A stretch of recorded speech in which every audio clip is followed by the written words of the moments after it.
everyone, I'm Josh. This is Simply Cinema, where we focus on a film, and today we're going to be covering all my top 10 favorite foreign films from the last year of 2023. I didn't get to access a whole lot in particular time, or even the Best Picture nomination for the Oscars of the foreign film category, but I did get to about 15 or so, and the top 10 that I have are rather good ones that I have to share with you in case you have missed any of them. And for context, I'm an Intercultural Studies bachelor major that I have studied, and so going into these films I have a great understanding of trying to learn the culture in a whole new way, expecting a particular sense of what the culture may be like for that country or for that language. But of course, it's not always about learning what the country, it's not always a documentary, and so just generally going into it, I go and understand what the premise is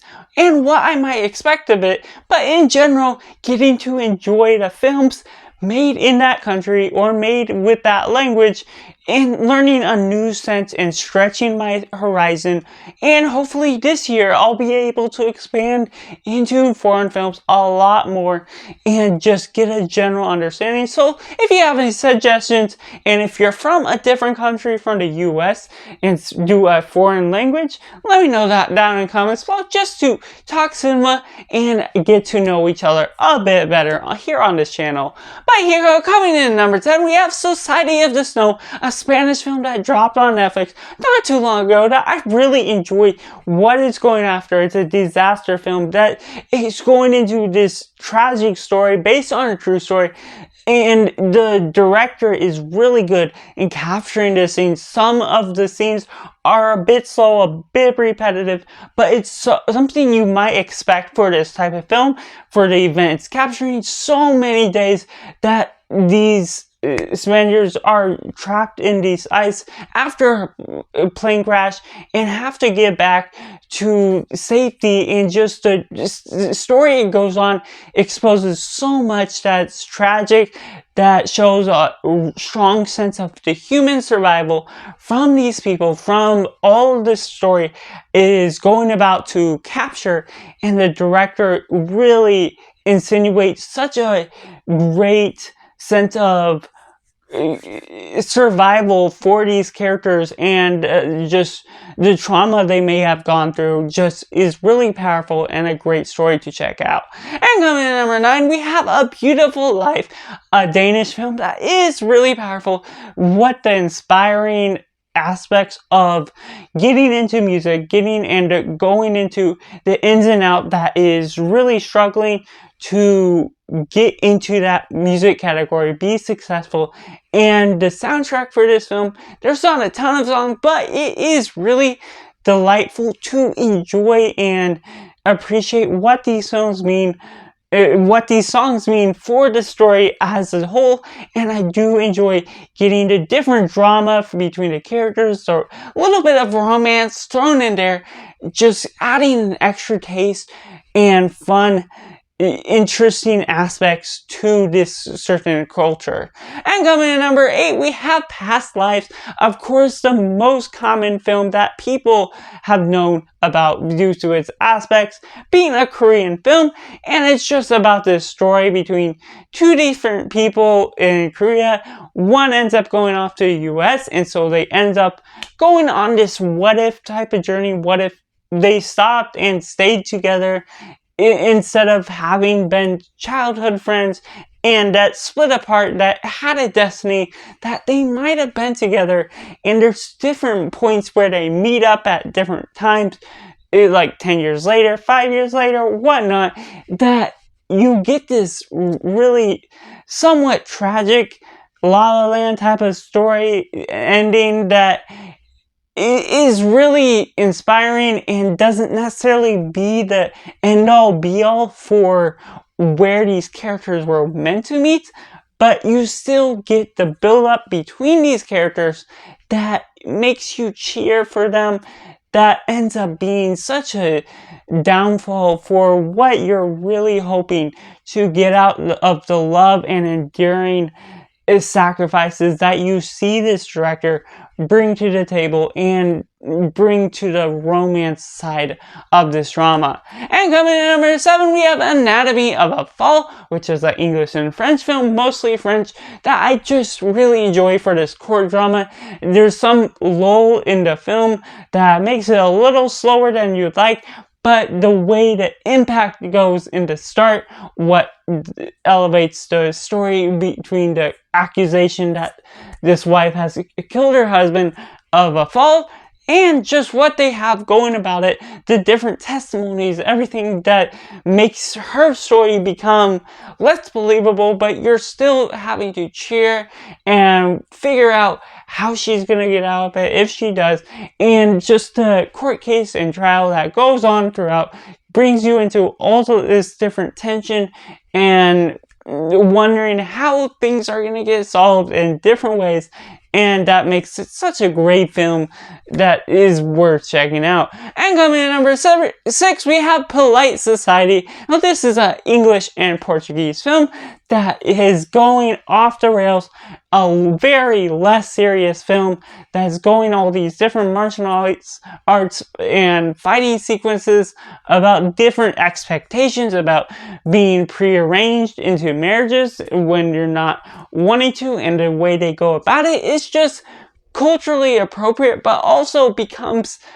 something you don't take seriously for how they go about it in the storytelling. It's still a fun film to watch because of the way that they're treating the aspects, treating the story, and going about in this comic book film type of story that becomes just fun for the action and the filmmaking that is really well done, and the characters that are built up within it. And coming in at number 5, we have Chornika Te Baga. Don't know if I'm pronouncing that quite correctly, but it is a Hindi film that I do really enjoy. This different plane heist. You get some claustrophobia from things going wrong on the plane and being trapped in this one environment for most of the film. Of course, you're getting some outside setting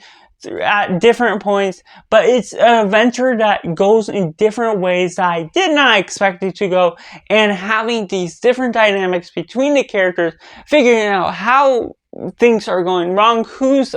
side is who on, and so just the way they all unravel this script becomes just a fun film to really enjoy the thrill of. And coming in number 4, we have Killer Book Club, a Spanish film that goes on this idea that's very similar to, of course, the Scream franchise and films that have copied that as well. But this one was still a big surprise, being a copycat of the genre that goes on this slightly different route, making it a part of a book club where there's a killer that's on the loose, and being engaged with this book club, this book, and writing this story, being self-aware of how this film is being written. And so there's a bit of shenanigans that you're trying to go on this mystery sort of story, figuring out who the killer is, figuring out who the suspects are, and just the way they go about it, the filmmaking, the fun characters, the build-up of certain tension and ideas, and how things unravel is such a fun mystery, great horror film, surprisingly, that really replicates the Scream franchise and becomes still, if I was to rank it among the Scream franchise, higher up on the list than I expected that it would land up on, but it still delivers and becomes a big surprise because of that. And coming in number 3, we have Godzilla -1, a Japanese film that I just really enjoy. Many people have watched this, of course, being a bit more prevalent in the theaters, but still one that is just something more versatile, more emotional, grounding the characters, and really diving into the characters in a lot more appealing way that still doesn't take away from the action of the Godzilla and all of the different feats he has taking over the city, and the emotions of the war, just having gone off this war and now having to face Godzilla, having limited numbers, limited weapons, how they have to solve it, and looking so good for such a cheap budget shows the sacrifice it can be done to make such a well-told story on a cheaper budget that a lot of films just end up overblowing in some different aspects of Hollywood. But coming in at number 2, we have Johnny, a Polish film that goes on a great psychological study that you could get into. Just going into this trouble man that's getting into trouble all the time, getting into different dynamics that is people are trying to bring him back on track, bring him in a good sort of way, and there's certain aspects that you see the breakdown of this character that's really well told and it's really well dissected into how different things make him get triggered and go into different sequences of events. That is just really powerful, really emotional, and the recovery of certain aspects of his life really make an impact on me and just the film as a whole. But that leaves at number 1, Unlocked, a Korean film on Netflix that I just really did not expect to deliver so hard. It sounded intriguing of a premise about this girl that loses her phone, gets picked up, and when she gets it returned, certain things are done with it in order for it to be hacked, and just the dynamics and subplots that this film goes on, it all unravels in such a mysterious way that you have to discover the clues, and you're sort of more aware of what's going on than the girl is, and so it's almost close to a horror, but of course more of a thriller of knowing what's going on, and yet all of these protagonists are not even having a sense of what's going on until later in the film, and the way that unravels, the way it's so grounded into this simple city setting and building on these character relationships that get people close together, getting to meet up of sort of the villain per se and the main character delivers on such an exciting way that brings it to places that I did not expect it to go based on different parts of the history of what's going on in the character's past and developing such great characters and tension throughout the whole thing at the end. And so that's just my top 10 foreign films of 2023. Let me know your favorite foreign films of 2023 or any recommendations based on your personal country where I can watch it. Hopefully I can watch it in the US, but just give me those recommendations and let me know your favorites. And before we leave, make sure to like and subscribe and do yourself a favor and go watch a movie.